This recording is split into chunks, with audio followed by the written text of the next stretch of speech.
చదువుకోవాలి, మంచి ఉద్యోగం సంపాదించుకోవాలి, అందరికంటే గొప్ప స్థితిలో ఉండాలి. ఇది ఒకప్పుడు అతని ఆలోచన.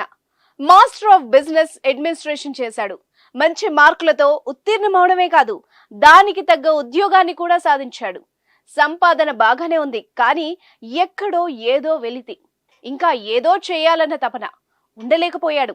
చేస్తున్న ఉద్యోగాన్ని వదులుకొని మళ్ళీ ఇంటి దారి పట్టాడు. గజం కేవలం 4,500 రూపాయలతో 165 గజాల భూమి కేవలం 8 లక్షలు మాత్రమే. తాత ముత్తాతల నుండి వృత్తిగా వస్తున్న శిల్ప కళ వైపు అతని ఆలోచన సాగింది. మొదట్లో బాధపడినా కుటుంబ సభ్యులు అతని ఆలోచనను కాదనలేకపోయారు. స్నేహితులు మాత్రం అనేక అభ్యంతరాలు వ్యక్తం చేసినా తాను అనుకున్నదే చేయాలనుకున్నాడు. ఓ మంచి రోజు చూసి సుత్తి శానం చేతబట్టాడు. మనసులో తాను నమ్ముకున్న దేవుణ్ణి తలుచుకున్నాడు.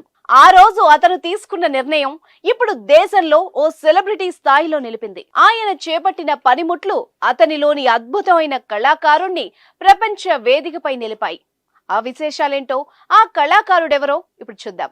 అరుణ్ యోగిరాజ్. నిబద్ధత, అకుంఠిత దీక్షకు ఆయన చక్కటి ఉదాహరణ. క్రమశిక్షణ, కార్యదక్షతకు ఆయన చిరునామా. పుట్టింది పెరిగింది కర్ణాటకలోని మైసూర్లో.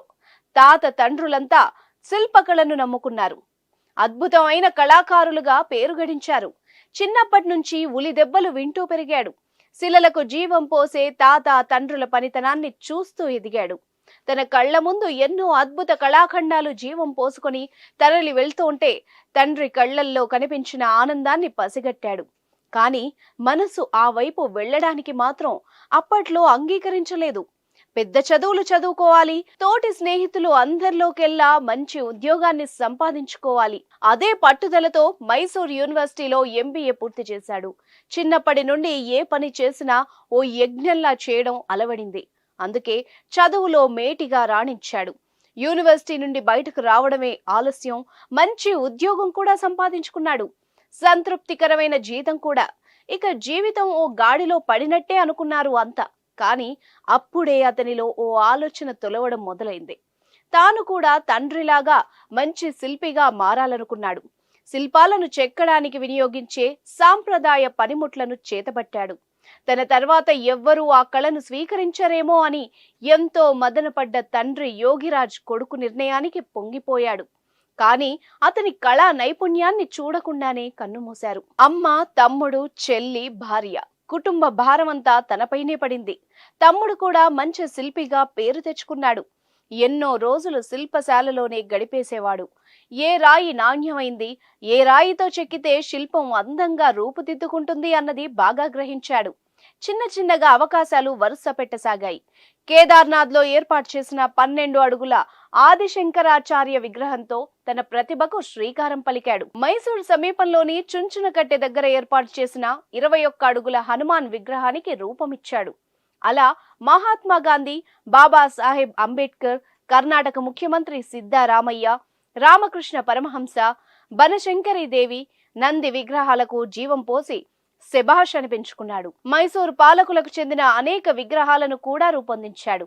ఇన్ని తయారు చేసినా తనకు సరైన ప్రశంసలు లభించకపోవడం చాలా బాధనిపించేది. తాత తండ్రులు గొప్ప కళాకారులు, వారిలా నువ్వు తయారు కావాలి అనేవారే కానీ నువ్వు చెక్కిన ఈ విగ్రహం అద్భుతం అని వారిని మించిపోయావు అన్న వారే లేరన్న బాధ అరుణ్ యోగిని కలిసివేసింది. అయితే న్యూఢిల్లీలోని ఇండియా గేట్ వద్ద ఏర్పాటు చేసిన 30 అడుగుల నేతాజీ సుభాష్ చంద్రబోస్ విగ్రహం తనకెంతో పేరు తీసుకువచ్చిందని, ప్రధాని నరేంద్ర మోదీ ప్రశంసలు లభించడం ఎంతో ఆనందంగా ఉందని చెప్పేవాడు. అదంతా ఓ పార్శ్వం. అయోధ్య రామాలయంలో ప్రతిష్ఠించేందుకు ఆలయ ట్రస్ట్ వందలాది విగ్రహాలను పరిశీలించింది. చివరికి 3 విగ్రహాలను తుది పరిశీలనకు ఎంపిక చేయగా అందులో అరుణ్ యోగిరాజ్ తయారు చేసిన బాలరాముని విగ్రహానికి కమిటీ ఆమోద ముద్ర వేసింది.